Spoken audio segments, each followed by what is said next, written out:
సమస్త జలముల యొద్దను విత్తనములు చల్లు ఎద్దులను గాడిదలను తెరవించు నీవు ధన్యుడు అన్నాడు. గాడిదల గురించి మాట్లాడుకుంటాం. గాడిద విషయానికి వస్తే చిన్నప్పటి నుంచి కూడా అవి మన ప్రాంతాలకు అప్పుడప్పుడు వస్తాయి కాబట్టి చాలా వింతగా చూస్తాం. నేను చూపించి గుర్రంలాగా ఉంటుంది, కానీ అది గుర్రానికంటే కొంచెం చిన్నగా ఉంటుంది, పొట్టిగా ఉంటుంది. గుర్రానికంటే బలమైనది గాడిద. పూర్వంలో చాలామంది మరి ఒక చోట నుంచి వేరొక చోటకి వెళ్ళడానికి గాడిదలను ఉపయోగించేవారు. అప్పుడులో మోటార్ సైకిల్ కానీ కార్లు కానీ ఇంకొక సాధనాలు ఏమీ లేవు. ఈ గాడిద మీద ఎక్కి ఎంత దూరమైనా ప్రయాణం చేసేవారు.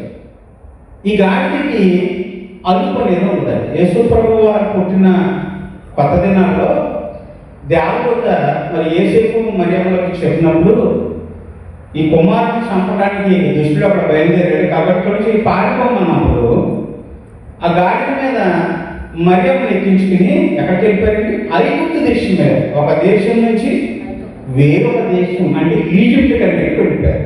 ఎంత దూరం?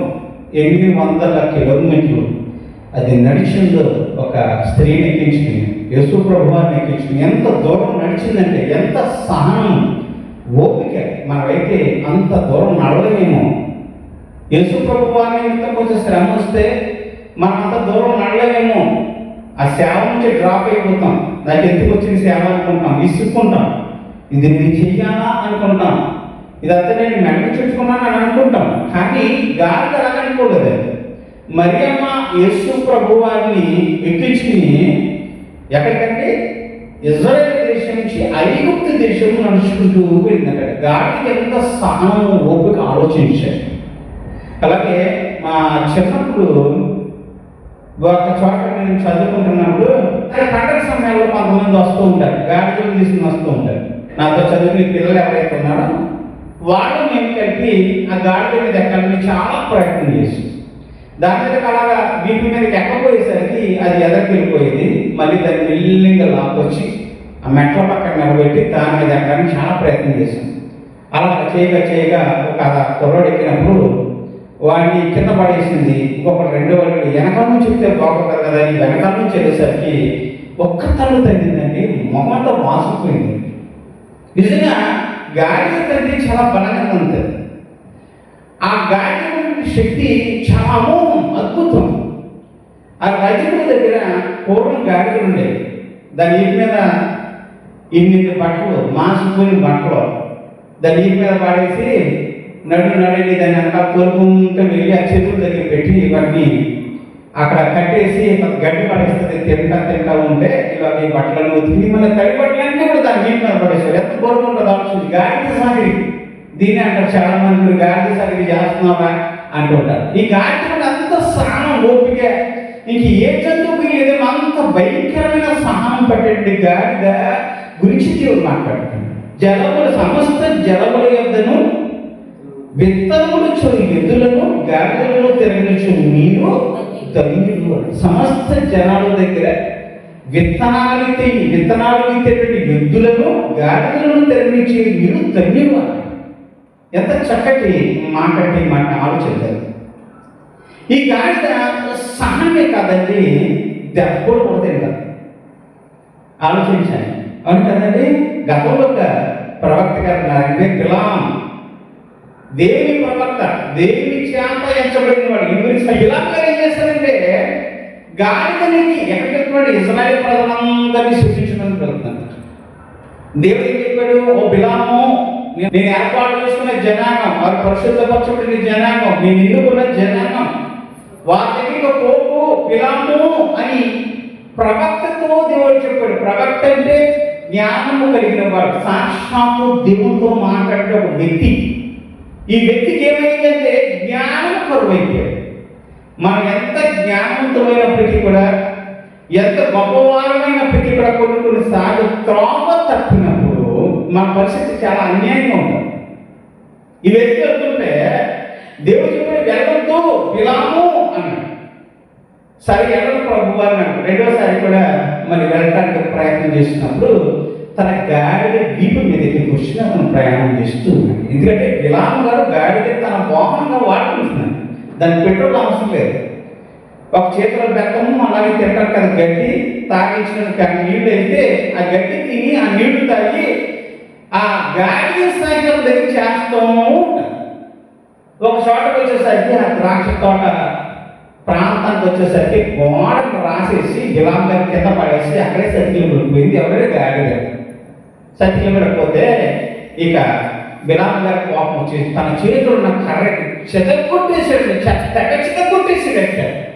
చెదగొట్టేస్తే ఎందుకు నన్ను కొడుతున్నావు? నేనేం చేశానని నన్ను కొడుతు? 8 సంవత్సరాలు నేను మొయ్యలేదా? నీకు సేవ చేయలేదా? అవునండి, గాడిద సాగం చేసిన ప్రతి వాడు కూడా బెత్తం దెబ్బలు పడతాయి. అవును కదండి. ఒక కుటుంబం ఉందనుకోండి, ఆ కుటుంబం చాలా పక్కగా ఉందనుకోండి, లోతుగా ఉందనుకోండి, అనాథం ఉందనుకోండి, తినడానికి తిండి లేదనుకోండి, ఆ కుటుంబం కోసం ఎవరో ఒక గాడిద బాగా పనిచేస్తారు, బాధ్యత తీసుకుని. కనబడాలని శుభ్రంగా తింటారు, సంపాదించినంత వాళ్ళ దగ్గర పెట్టుకుంటారు. వాళ్ళ దగ్గర పెట్టి వీళ్ళు గాడి సర్కిల్ చేసి ఆనందంగా పక్కన తోసేస్తారు. తోసేసి ఆ గాడిని పెట్టి కొడుతూ ఉంటారు. పెట్టి చాలి ఇదేం మాట్లాడే బాధ్యత కలిగినటువంటి దెబ్బలు తింటా ఉంటాడు. ఇది గాడి జీవితం, గాడి బ్రతుకు. చాలా మంది ఉన్నారండి అన్యాయంగా దెబ్బలు తినే గాడిద. ఎవరండి? బిలాము గారిని మోసే గాడిద, ఒక జ్ఞానిని మోసే గాడిద దెబ్బలు తింటూ ఉంది. జ్ఞానం కలిగి దేవుని ప్రవక్తని దేవుడు పెట్టిన మోసి ఒక గాడికి దెబ్బలు తగులుతుంటే ఆ దెబ్బలు భరిస్తూ ఉంది. ఎంత గొప్ప విశేషం ఆలోచించారు. గాడికి చాలా లక్షణాలు ఉన్నాయండి, చాలా లక్షణాలు ఉన్నాయి. ఈ గాడికండి ఆ దెబ్బలు తింటున్నప్పుడు దేవుడు దగ్గర మానవ స్వరాన్ని ఇచ్చాడు. అది మాట్లాడటం కూడా నేర్చుకుందండి. అవునండి, ప్రాణం ఇచ్చినప్పుడు ఏం చేస్తుంది? గట్టిస్తుంది, మాట్లాడుతుంది. అవునా కదా? గాడిదే కదా కొడుతూ ఊరుకుంటుందండి, మాట్లాడటం మొదలెడతారు. ఎందుకు నిలబడుతున్నావు? నీ జ్ఞానం లేదా, బుద్ధి లేదా? నీ రోజులు మోసానయ్యా, నేను గొడ్డి చాకరీ చేశాను, నీకు ఎంత దుర్మార్గంగా నన్ను వాడుకున్నా, ఇన్ని రోజులు కూడా నా వీటి మీద కూర్చున్నావు, నన్ను కొడుతున్నావు, తిరుగుతున్నావు, అన్నీ భరించేనే. నీకు బుద్ధి లేదా, నన్ను కొడుతున్నావు, ఎదురుగా ఏముందో చూసుకో అనగానే బిలాము గారు చూడగానే ఎదురుకుండగా ఒక పెద్ద దెబ్బలతో కచ్చి పుట్టుకు నిలబడ్డది. అవునండి, దెబ్బలు తిని శ్రమలు పడే బాధ్యతగా ఉండే గాడిదలు దేవుని చూస్తాయి. ఒళ్ళు కొవ్వుకి మదవికి వారి కన్నులు మెరకమైనప్పుడు, వారు ప్రపంచాన్ని చూడలేనప్పుడు, దేవుడిని చూడలేనప్పుడు గాడిదలు మాత్రమే దేవుని చూస్తాయి. అవునండి, ఆ మనుషుల దగ్గర కట్టండి ఈ గాడిదలు పెట్టేది విత్తనాలు పట్టుకెళ్తున్నాయండి, జిమ్ముతున్నాయండి. జిమ్మే ఆ గాడిదలు మీరు ఆటంకపరచకండి, వాటిని దగ్గర మీరు దగ్గర. ఇదే గాడిదండి.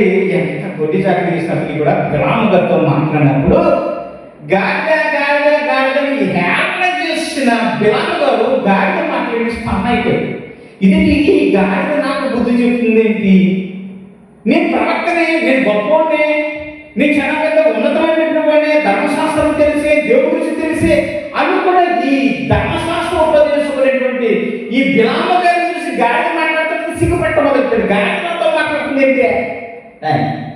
అవునండి, మనం చాలా గొప్పవారు. కొన్నిసార్లు చాలా గొప్పవారు, మనం ఎవరు బతుకులేదు. ఇటువంటి సమయంలో గాడిదలు లాంటి వచ్చి మాట్లాడుతూ బుద్ధి లేదు, నువ్వు దేవుడు నమ్ముకున్న వాడు చేసే పనులేవి, దేవుడు నమ్ముకున్నావు నువ్వు. అసలు ధర్మశాస్త్రం ఏం చెప్తుంది, ఏం చెప్తారు, నువ్వు తిరిగే ప్రవర్తన నువ్వు చేసే మాట్లాడి అసలు పద్ధతి ఉందంటారా అని ఎందుకు పరగాని రాని ఒక గాడిద వచ్చి మాత్రం మాట్లాడతాడు.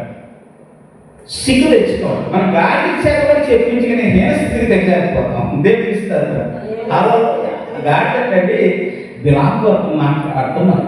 ఒకటి దెబ్బలు తినే గాడిద, రెండోది ఏంటంటే మాట్లాడే గాడిద.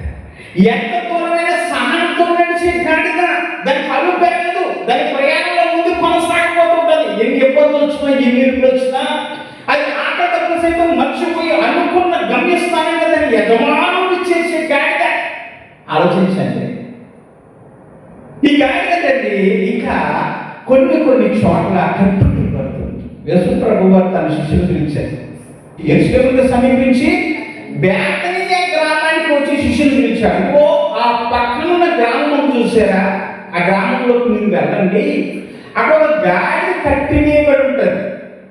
ఆ కట్టివేయబడిన గాడి దగ్గరికి వెళ్ళి దాన్ని విప్పుకురండి, ఎప్పుడు మీరు చెప్పనవసరం లే. ఇప్పుకు వస్తున్నప్పుడు వారు అందరూ ఎవరికి పెట్టగలుగుతున్నావు దీన్ని, ఈ గాడి ఎవరి కోసం పెట్టాలంటే ఇది ప్రభువుకు కావలసి ఉన్నది అని చెప్పండి, వారు వదిలిపెడతారు అని.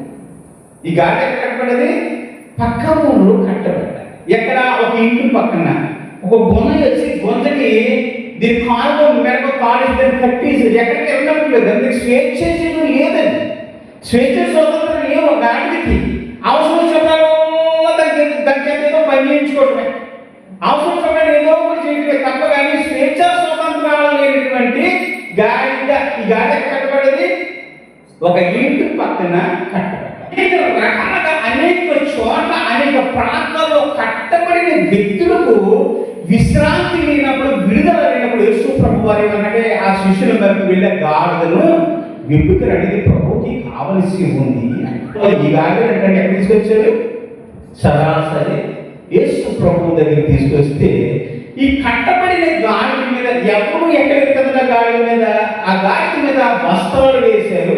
ఆ వస్త్రాలు వేసినట్టు ఆ గాడిద యేసు ప్రభు మీకు కూర్చున్నప్పుడు, ఆ గాడిద నడిచి చూస్తున్నప్పుడు, యేసు ప్రభు వారు వస్తున్నప్పుడు ఆయన ఎదురుగుండగా అనేకమైన మంటలు, అదే ఆ చెట్లు కొమ్మలు, ఆ ఖర్చులకు ఆకులు నరికి దాన్ని ఎదురుగుండగా వేసి బట్టలు వేసి దాని మీద నడిపించుకుంటూ వస్తున్నారట. దేవుడికి స్తోత్రం. అప్పుడు బంధించబడిన గాడిద ఏమైందండి? దేవుని సేవకుడిగా మార్చబడ్డారు, దేవుని వాహనంగా మార్చబడ్డారు. మొట్టమొదటిగా సహనము కలిగిన గాడిద, ఆనాడు మరియమ్మను ఐగుప్తు దేశం తీసుకెళ్ళిపోయిన గాడిద. రెండవదిగా దెబ్బలు తినే గాడిద, బిలాము చేతులు దెబ్బలు తిన్నది. మూడవదిగా అది మాట్లాడే గాడిద. నాలుగోది విడుదల పొందిన గాడిద. ఈ గాడిద ఏం చేస్తుందండి?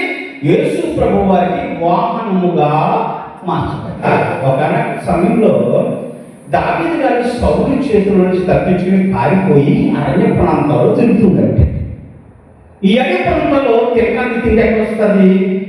ఎక్కడ దొరకదు. వాళ్ళు ఏం చేస్తారంటే ఆ ప్రాంతంలో ఈ ప్రాంతంలో ఎవరైనా పెద్దవారు ఉంటే వాళ్ళ దగ్గర కోరు పంపిస్తారు.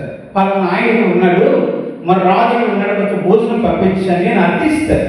ఆ అరణ్య ప్రాంతంలో తిరిగినటువంటి దావీదు గారికి చాలా సైన్యం ఉంది. వారందరికీ భోజనం పెట్టారు. రాజంటే భోజనం పెట్టాలి కదండి, మరి వారు పోషించారు కదా. రాజంటే సరిపోయిందా అంటే పెట్టని నేను తండ్రి నుండి సరిపోయిందా?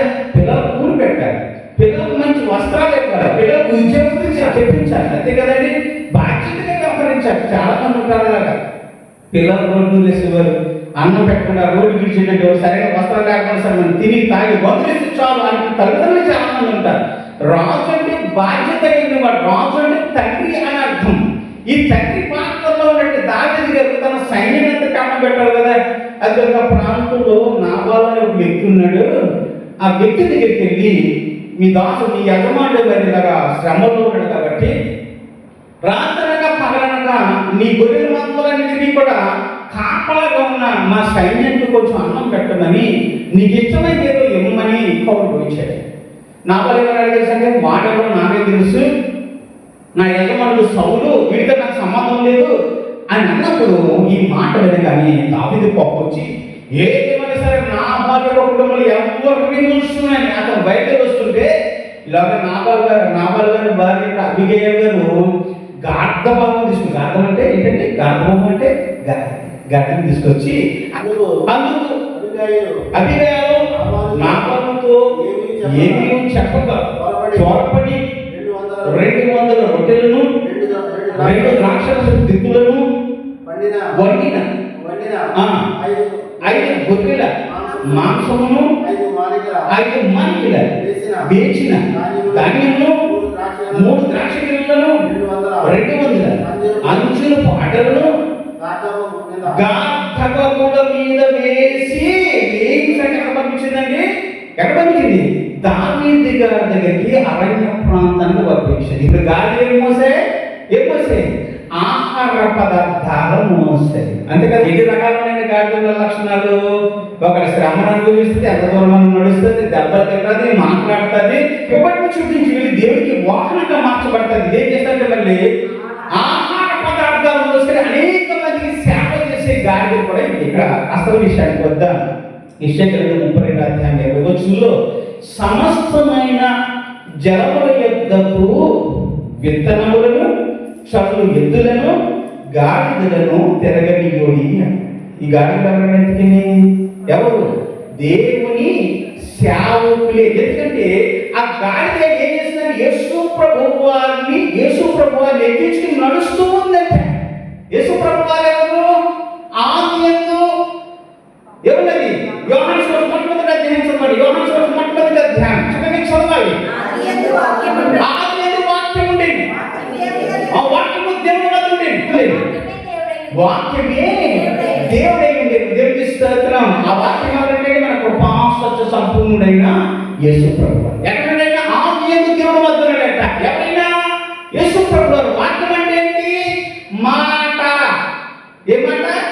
మాట. ఈ వాక్యము చదవండిరా అంటారు. చిన్నప్పుడు స్కూల్కి వెళ్ళి వాక్యం ఏంటో చదవండి, ఈ వాక్య భావము రాయండిరా అంటారు. వాక్యం అంటే మాట. మాటే కదండి యేసు ప్రభువారు ఎవరండి? మాట. ఆయన ఆదియందు దేవుడు తెలియండి. ఆయన పలుకగా భూమి ఆకాశములు పెరిగాయి. ఆయన మాట్లాడగా భూమి ఆకాశములు పెరిగాయి. అంటే యేసు ప్రభువారికి యేసు ప్రభువారు ఎవరండి? వాక్యము. వాక్యాన్ని ఎవరికి ఇచ్చుకున్నారండి? గాలికి ఎక్కించుకుందంటే ఎక్కడ? భుజాలపై ఎక్కించుకుంది. ఈ వాక్యాన్ని భుజాలపై ఎక్కించుకుని ఈ గాలి ఏం చేస్తారంటే అనేక మందికి జీవాహారం పెట్టడానికి బయలుదేరుతున్నారు భూమి మీద. దానికి పెట్టింది గాలి ఆహారం పడతారు. అలాగే జీవవాక్యం అనే ఆహారం తీసుకుని గాలి వెళ్తున్నాయని జనాల్లోకి. ఈ వెళ్తున్నప్పుడండి ఒక కొడతన్నాడు. ఎలాగ బిలాం గారు? నేను జ్ఞాని, నాకు అన్నీ తెలుసు, మీ దేవుడు వేరు, మా దేవుడు వేరు, మాకు అన్నీ తెలుసు అనే జ్ఞానం ఉంటారు కదా కొంతమంది. మతోన్నతులు ఏం చేస్తారంటే ఈ శాతం కొడుతూ ఉన్నారట. మన మధ్య పాపం 4-5 ఆడకూతులు తీసుకుని ఒక పాస్టర్ ఒక ప్రాంతానికి వెళ్ళారు. చూస్తే కడుపు చెరువు చాలా బాధ అనిపించినారు. వాళ్ళతో చెప్పుకుంటే ఆ పక్కన చెప్పులు తీసుకుని ఆడపాపని ఇంకా చాలా మంది ఆ మాస్టర్ గారిని ఇష్టం కొట్టేస్తున్నారు. ఎవరికి? ఇవి గాడిదలు ఎత్తుకొచ్చి జీవాహారంలో తీసుకుని యేసు ప్రభువుని మీ దగ్గర తీసుకొచ్చిన గాడిదలండి. ఈ గాడిదలు కొడుతున్నది ధర్మమేనా, న్యాయమేనా? ఆలోచించారు. ఇంకోటి ఏంటంటే ఎంత దూరమైనా సరే నడుచుకుంటూ వెళ్ళే గాడిద. ఏం చెప్తాము? దేవుడి సువార్త మనం తీసుకునే గాడిద ఎంత దూరమైనా నడుచుకుంటూ వెళ్తారు. నేను చూసిన సేవలు చూస్తే నాకు ఈ రోజు గుర్తుంటుంది. సేవ అధికారాన్ని పిలుస్తారు. ఎలా తెలుసండి? ఆయన ఇంటికి అమ్మ ఈరోజు మీరు అన్నం తింటున్నారు కదా, అన్నం తిని గింజి మాకు పోయిందమ్మా అని సేవలు చూస్తాను. తిరిగిపోయిన వస్త్రాలతో ఆ మొండటంలో నడిచిన గాడిదలు నేను చూస్తాను. కానీ చెప్పు లేకుండా సువార్తమానం విత్తనం కోసం ఎంత ఓపిక స్థానంలో నడిచిన ఆ సేవకుని గాడిదలు నేను చూస్తాను. ఆలోచించిన పిల్లరా, ఈరోజున సేవ విధానం వేరు, ఆ రోజున సేవ విధానము వేరు. ఎంత శ్రమనిస్తే యేసు ప్రభువుని ఎక్కించుకుని వెళ్ళిన ఆ గాడిదలే యేసు ప్రభువుని తీసుకెళ్ళిన ఐగుప్తు దేశం వరకు నడిచిన గాడిదలే అనేక మంది సేవకులు ఉన్నారు. ఆ సేవకులందరూ యేసు ప్రభువుని ఎక్కించుకున్నట్లుగా ఎంత సహనంతో నడిచిన గాడిదలే అనేక మంది ఎత్తుకున్నారు. ఇంకోటి ఏంటంటే దెబ్బలు తినే గాడిద. రెండు ఏంటంటే సహనంతో నడిచే గాడిద. మూడేది ఏంటంటే ఆహారం, జీవాహారం తీసుకెళ్ళి పంచిపెట్టే గాడిద. ఇంకోటి ఏంటంటే దేవుడిని ఎక్కించుకునే గాడిద, సన్మానం పొందిన గాడిద, అభిషేకించబడిన గాడిద. ఈ గాడిదలన్నీ కూడా విత్తనాలు విత్తడానికి వెళ్తున్నాయంట. వాక్యం తీసుకొచ్చే గాడిదలు మీరు కొట్టకండి అయ్యో, తిట్టకండి అయ్యో, అట్లా తిరగండి, మీరు దేవుడి చేత తృప్తిపరచబడతారు, వారి ప్రాబ్లం వారికి వెళ్ళకండి అన్నారు. ఎవరిని? దేవుడి గాడిని వెళ్ళకండి అన్నారు. అట్లా అంటే ఈ రోజున ఎంత దుర్మార్గం అయిపోయిందంటే శాపం పడుతున్నారు, శాపం భూములు వస్తున్నారు. ఒకరు ఆడపిల్లని చాలా అన్యాయంగా మాట్లాడుతున్నారు. ఒకరు చాలా దుర్మార్గంగా ఆమె మీద పన్ను వేస్తున్నాడు.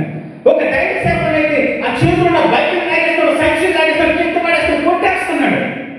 ఎంత దుర్మార్గం అండి! ఆ గాలి అలాగే తిరుగుతాయి, వాటి అలవాటు దేవుడు అప్పచెప్పబడి చేస్తుంటాయి. అవి విద్య పడి చేస్తున్నాయి. విత్తనం పండి విత్తకపోతే పండదు, పండకపోతే కొయ్యలేము, కొయ్యలేకపోతే దేవుడు ఉదయం వచ్చినప్పుడు తప్పించుకోలేవు. నువ్వు పండాలంటే విత్తపడాలంటే ఆ గాడులు బయలుదేరుతుంటే వాటి చోటు పోకండి. దేవుడు చెప్పే మాట ఇదే. దైవసేవకుడు ఆశ్రమం అనుకుంటున్నావా? ఎంత శ్రమ కావాలి, ఎంత ఓర్పు కావాలి ఆలోచించండి. ఎన్ని చోట్ల బయట తీయాలి. దైవ భక్తితో కలిగినటువంటి వాళ్ళు ఎంత దూరంలో పరిగెడుతూ ఉంటాడు. వాళ్ళని మీరు అడ్డు చెప్పకండి. నీటి గురించి ప్రార్థన చేస్తే ఏమవుతుంది? ప్రార్థన చేస్తే ఆశీర్వదించబడతాం. వాటిని తినకండి, మీరు ధన్యులు, ఓదార్చబడతారు. ఇలా ఆలోచించాం. మన ఇంటికి వచ్చి దైవశక్తి చాలా విలువ లేదా? ఆ గాడిని నీచంగా చూసామా? మన గుమ్మలోకి రాని లేదా? దారిపోయి ఆ గాడిని శిక్షించాలనుకున్నామా? కొట్టామా? తిట్టామా? శాపాన్ని అనుభవిస్తాం. కాబట్టి యేసు ప్రభువు చెప్పిన చక్కటి మాట, సమస్తమైన జలము యొద్దకు విత్తనములు చల్లు, ఎద్దులను గాడిదలను తిరగనిచ్చు.